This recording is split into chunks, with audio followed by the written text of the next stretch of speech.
Hola amigos, ¿cómo Hola, estás? Hoy hemos invitado a otro amigo que se llama Pavel de México. hola.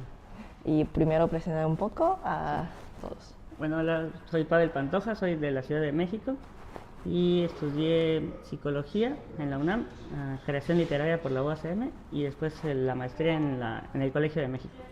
Ok, y de hecho, o sea, porque Pavel es de México y antes también teníamos como otro amigo que también es de México, que es escritor y realmente en México creo que se puede dar mucho tema porque ahora se ve que la relación de China y México está creciendo mucho y de tu perfil yo creo que me gustaría también preguntar primero, o sea, porque ya pues dijiste primero estudiaste psicología y después hiciste, o sea, hiciste el cambio de psicología a algo relacionado con cine y pienso que es un cambio bastante gigante y tampoco es como de una, sino que después de muchos años, según lo que entiendo. ¿Y qué te provocó ese cambio para estudiar el chino, máster de chino? Bueno, yo creo que de hecho se relacionan las cosas que he estudiado, porque estudié psicología y ahí trataba de enfocarlo en la psicología social. Ok. Y después estudié creación literaria, que es para ser escritor. Y en el tema de creación literaria lo relacioné con la psicología social, que es en el análisis de los personajes desde ese punto de vista. Y luego quise que ese tema no se quedara solo en la literatura occidental, sino como Ah, empecé a estudiar chino sin querer en esos momentos, quise relacionarlo y entonces por eso llegué al Colegio de México. ok. Y no se ha mencionado cómo tiene que ver con la psicología social y también la literatura. Y para mí, o sea, psicología social es un tema bastante así de sociología quizás, o sea, Sí. no sé, que no tengo mucho conocimiento de eso. Y cómo se puede relacionar psicología social a la literatura, que es algo pues más literaria, no tan social, no tan real, según lo que pienso. De hecho es bastante real porque el análisis de los personajes y la construcción de los personajes literarios se relaciona mucho con ideas psicológicas o sociológicas. Ok. Entonces, de hecho, el autor que escogí para el análisis es un autor de sociología que se llama Erving Goffman y él utiliza la literatura para dar ejemplos de la sociedad. Y yo más bien al revés, yo utilizo la sociedad como para entender los personajes Ok, literarios. entonces yo puedo entenderlo como en el libro, en las literaturas, los personajes pues se crean, pero se crean para reflejar la sociedad y ahí se puede ver el impacto se puede hacer este personaje en un rango más de psicología social, más o menos así. Exactamente, sí. Ajá. O Ok. sea, cuando uno construye los personajes, muchas veces te fijas o sea, representan la realidad de alguna manera. Y a veces ese análisis coincide con ciertas pautas de teorías. Y eso es lo que yo analizo. Ok, perfecto. Entonces al final, o sea, elegiste chino. ¿Y por qué China? O porque pues hay pues literatura universal que es tantos países, ¿por qué te interesa tanto China? Ajá. Bueno, la verdad es que cuando llegué al chino fue sin querer, porque cuando estaba terminando psicología, mis amigos querían estudiar idiomas diferentes. Todos medio teníamos conocimiento del inglés, pero querían algunos estudiar ruso, árabe, etcétera, etcétera. Entre esos idiomas, como que se puso de moda estudiar idiomas diferentes, yo quería también estudiar un idioma que tuviera caligrafía bonita, Ok. que estaba el árabe y el china. Ah. Y después pensé que dentro de los dos el más práctico sería chino porque había más posibilidades de trabajo y eso. Entonces por eso me decidí por Sí, chino. claro, claro, porque antes yo pienso que quizás en otros sitios se ve como es más de cultura, más de wow, muy exótico ese idioma, pero ahora de tu aspecto de México se ve que también, o sea, porque está creciendo el trabajo. Y tú piensas que qué característica hay en el aprendizaje y la enseñanza de chino en México. Eh, bueno, yo creo que ha cambiado mucho. Yo empecé a estudiar como por el 2009, pero lo fui dejando durante 5 años y luego lo retomaba y lo dejaba porque a pesar de que lo estudiaba y además de que había posibilidades, siento que yo no las encontraba tan fácil. O sea, porque no me seguía en ese camino, porque estaba buscando trabajo en psicología. Ah, Entonces, en esa búsqueda vi muchos los cambios, porque por ejemplo en el 2009 todo estaba en inglés, no había sí. prácticamente nada en español. Y lo poco que había en español estaba mal hecho. Entonces, pues no, la gente no lo buscaba, no lo seguía, no era atractivo para nosotros. Era también muy apegado al español de España. Y luego las palabras que usan en España no son como las de México y entonces Ok. el público mexicano no se acerca a esos libros tan fácil. Entonces, en esos años que he visto el cambio. En primer lugar, el material en inglés hay mucho más material, más rico, más interesante. Sí, claro. Y también en el español cada vez hay mejores materiales también. Sí, porque si notamos antes quizás es como un libro de enseñanza chino, pero traducido a todos los idiomas. No hay un libro como especialmente para unos países o para algunos pues hablantes de ese mismo idioma, y ahora creo que está cambiando mucho y también se ve la necesidad los profesores en China y se puede aprender mejor. ¿Y tú piensas que ahora con el chino, por ejemplo, en 2009, claramente con el chino no se podía encontrar trabajo en México? Quizá la gente le va a decir, wow, ¿qué es esto? ¿Por qué estudias chino? Está loco. Y entonces ahora, después de 10 años, 2019 y ahora 2023, con todo el tema muy creciente ahora pues en los canales que está hablando siempre, México quizás sería otra fábrica del mundo y todo ese tipo de tema, ¿qué piensas? ¿Realmente es real?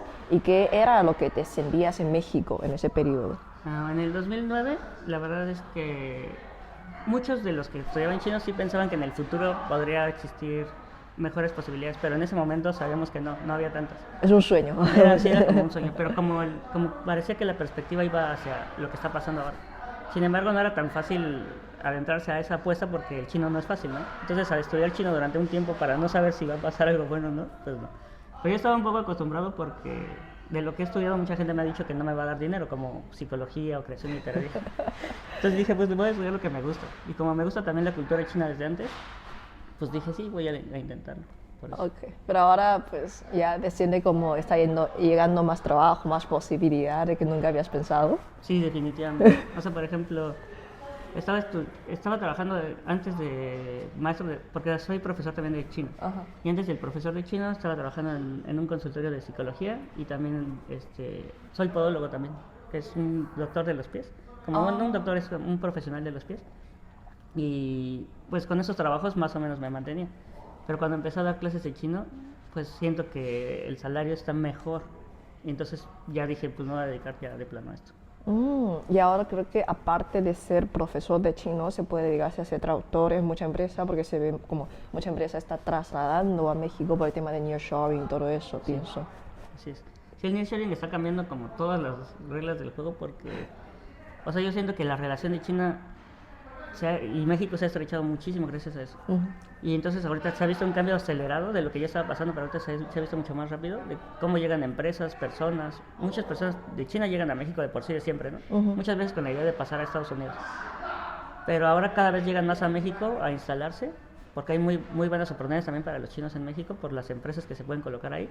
Y además la relación de México y Estados Unidos les conviene bastante, tanto a China con México como México con Estados Unidos. Entonces es un triángulo que nos conviene a todos ahí. Sí, eso es en campo de negocio, y aparte de eso creo que en campo de estudio también hay muchas más oportunidades porque, o sea, según lo que veo yo, podemos decir que hay muchos más becarios en México que otros países. Incluso yo pregunté a un amigo de México y dice que tenemos becas de gobierno quizás más de 100 personas, y quizás en Europa ese número para cada país sería como 10, 20 ya sería mucho, pero para México sería 100. Entonces, ¿tú has experimentado todo eso de tener beca de gobierno o cualquier tipo de otro beca? También existe beca de Confucio y todo eso para llegar a China. ¿Y qué te parece esa experiencia?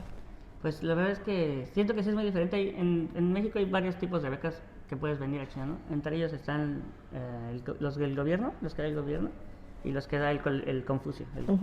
Entonces, yo creo que ahí sí hay muchas diferencias de exigencias y de requisitos inclusive. Pero creo que cada vez hay más posibilidades, porque antes sí existían. Pero ahorita, por ejemplo, yo cuando antes venían mexicanos aquí, decían que había como 5 o 6 mexicanos. Sí. Y aquí nada más en esta universidad hay como 25 mexicanos. Entonces sí fue una sorpresa para mí.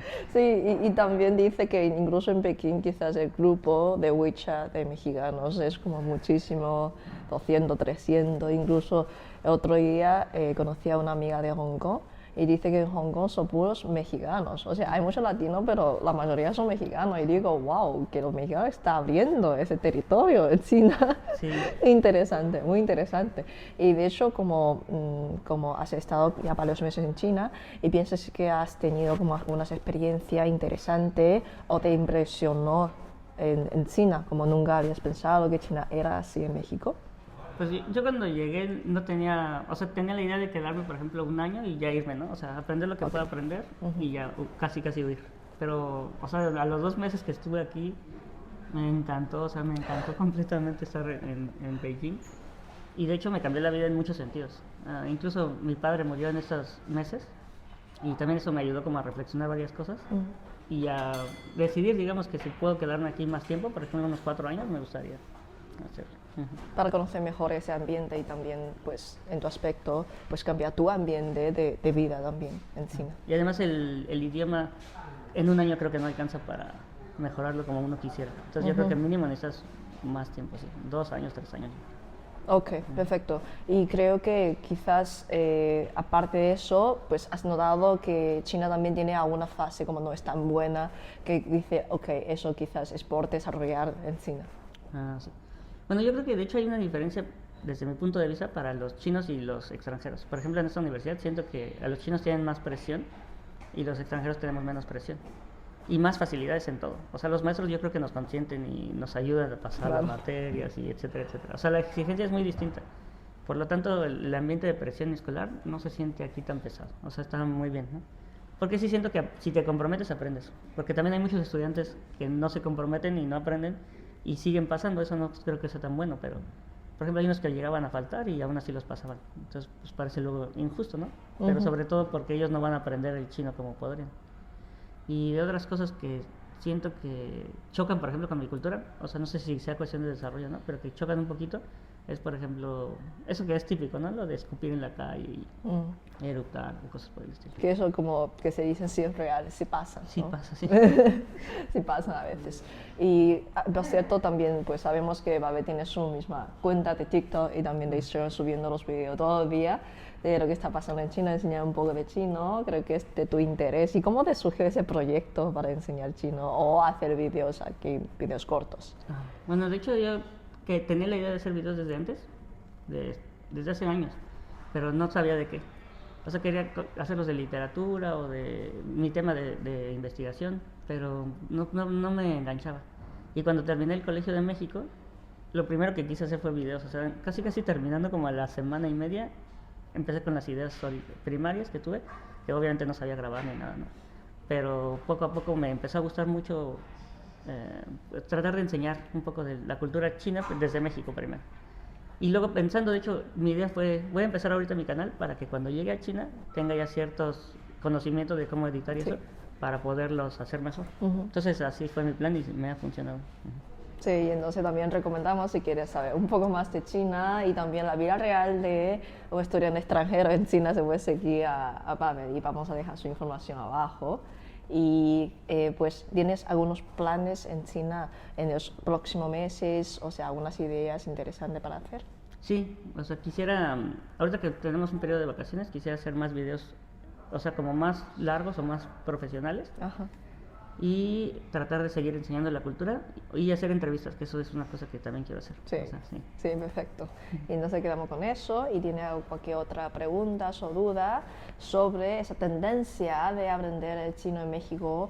O si quieres visitar México, si quieres venir a China, si quieres tener la beca, se puede escribirnos abajo y después podemos responder su pregunta y hacemos otra sesión con Padre sin problema. Muchas gracias por Gracias. estar aquí. Hasta luego. Bye.